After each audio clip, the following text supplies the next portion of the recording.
Assalamualaikum warahmatullahi wabarakatuh. How are you today, my student? Bagaimana kabar kalian, anak-anakku sekalian?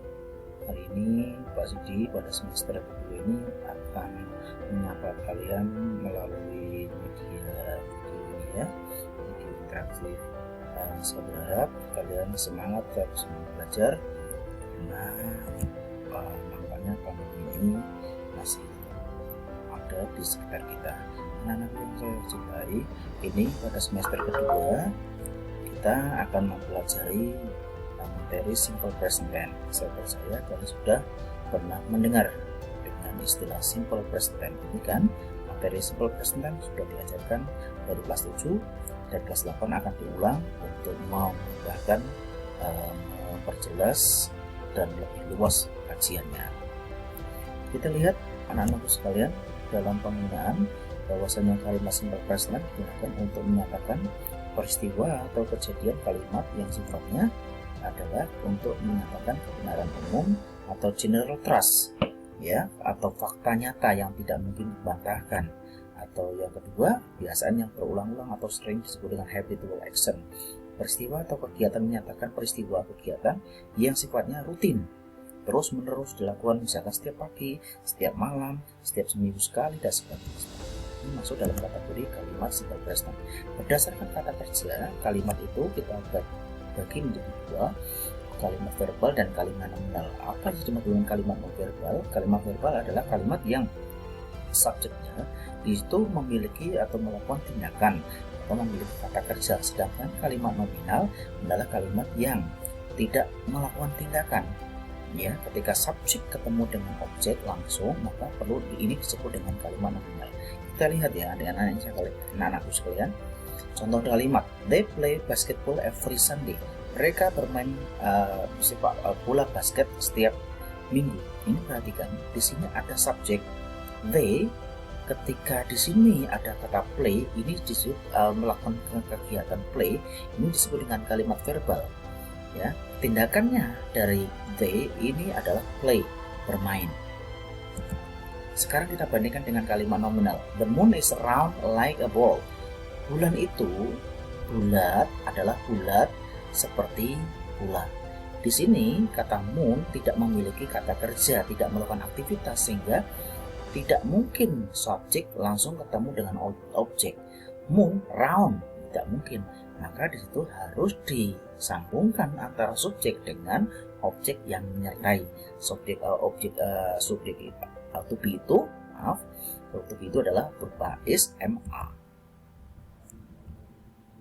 Kita lihat adverb of time atau kata keterangan waktu yang sering biasa digunakan di dalam simple present tense, seperti kata every, di situ belakangnya bisa ditambahkan dengan keterangan waktu yang lain, misalnya every day, every night, every morning dan sebagainya. Once a week, usually, always, often, never, sometimes dan sebagainya. Nah, untuk kajian ini akan kita perjelas lagi pada pertemuan selanjutnya. Anak-anakku yang saya cintai, kita lihat masuk pada formulanya atau sering disebut dengan pattern. Patternnya untuk kalimat simple present bisa dilihat di sini. Ini adalah pattern yang digunakan untuk kalimat verbal. Di situ ada subjek, ya, subjek, kemudian ada kata kerja infinitive, kemudian akan ditambahkan s atau es apabila subjeknya ada he, she atau it. Kemudian akan ditambahkan objek atau komplement ya. Untuk positif seperti itu ya. Kemudian negatifnya akan ditambahkan do dan does ketika menambahkan not. Ini adalah ciri khas ketika kalimat negatif akan ditambahkan not. Nah, not ini tidak mungkin langsung menempel pada subjek. Untuk medianya adalah menggunakan do atau does. Ketika interrogatif atau kalimat tanya, do dan does ini akan berada di depan subjek, kemudian kata kerja, objek dan komplement.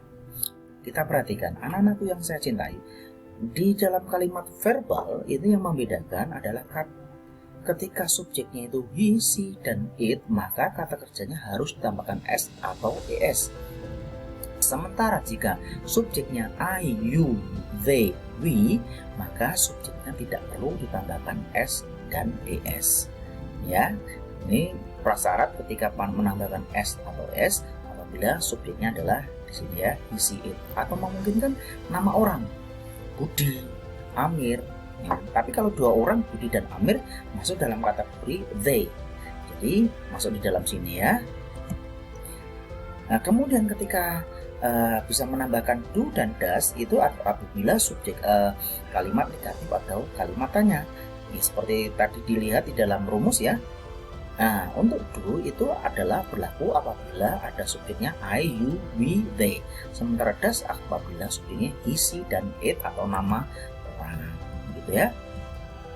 Contoh, kita lihat he reads a newspaper every morning. Dia membaca sebuah koran setiap pagi. Perhatikan, di sini ada subjek he. Kalau he, maka ketika kalimat positif, kata kerja yang digunakan akan ditambahkan huruf S. Ini sudah menjadi prasyarat ya. Ketika negatif ada he, maka di belakangnya ditambahkan not, tetapi tidak not itu tidak berdiri langsung, maka akan ditambahkan dengan does seperti pada rumus yang sudah Pak Sigi berikan tadi.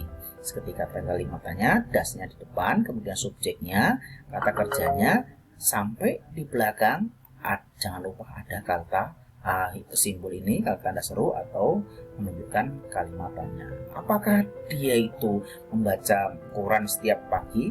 Jika jawaban ya, maka jawabnya yes, he does. Kalau tidak, maka no, he doesn't. Contoh yang lain, ketika subjek they play football every Sunday, mereka. Nah, ketika mereka di sini perhatikan kata play-nya tidak perlu tambahkan s. Kalian tadi lihat di atas, kalau ini subjeknya he, she, dan it, maka kata kerjanya harus ditambahkan s. Kalau subjeknya I, you, we, they, maka play-nya tidak perlu ditambahkan s. Gitu ya. Ketika negatif, perhatikan perbandingan lagi, maka ketika di atas he, she, it, does not. Kalau yang di bawah I, you, we, they, maka do not. Ya, bisa dibandingkan ya. Ketika kalimatnya juga sama, do-nya di depan, they play football every Sunday. Apakah mereka bermain sepak bola setiap hari Minggu? Kalau iya, maka jawabnya yes, they do. No, they do not. Gitu ya. Example, perhatikan ya. Untuk yang kalimat nominal, contohnya, he is my best friend at class. Di sini, kenapa menggunakan is atau menggunakan to be, tidak kata kerja yang tambah s dan sebagainya? Di sini he is my best friend menunjukkan kalimat nominal, artinya dia tidak melakukan aktivitas apapun, tidak melakukan kegiatan, no verb. Di situ tidak memilih kata kerja, sehingga perlu disambungkan is di situ. Karena subjeknya he, maka is yang to be yang sesuai adalah is. Ketika negatif juga sama, is-nya akan ditambahkan not, seperti layaknya tadi does not, gitu ya. Katanya juga sama, is akan di depan, kemudian subjek, bla bla bla sampai ke belakang. Ketika jawabannya iya, maka yes he is. Kalau tidak, maka no yes, no he isn't. Contoh yang lain, they. Di sini juga kalimat nominal. Karena nominal kalimat subjeknya they, maka to be yang digunakan adalah are, bukan is. Perhatikan ya. They are, we are, I am, ya. Maka di sini to-be-nya menjembatani, menghubungkan antara subjek dengan objek yang menyertai. Ketika bentuk negatif, maka di situ are not di situ ya. They are not football players at my school team. Mereka itu kan pemain sepak bola di tim sekolah saya.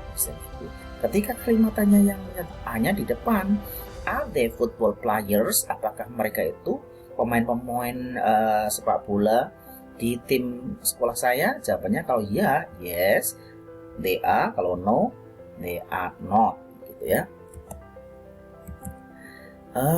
Demikian anak-anakku yang saya cintai, untuk sementara untuk kegiatan pembelajaran kita kiranya cukup. Nanti kita lanjut kembali pada pertemuan berikutnya ya. Silahkan setelah ini nanti ada tugas yang memungkinkan Pak Sidi berikan pada kalian dan kalian bisa mencoba sendiri di rumah. Demikian pertemuan kita hari ini. Terima kasih. Assalamualaikum warahmatullahi wabarakatuh.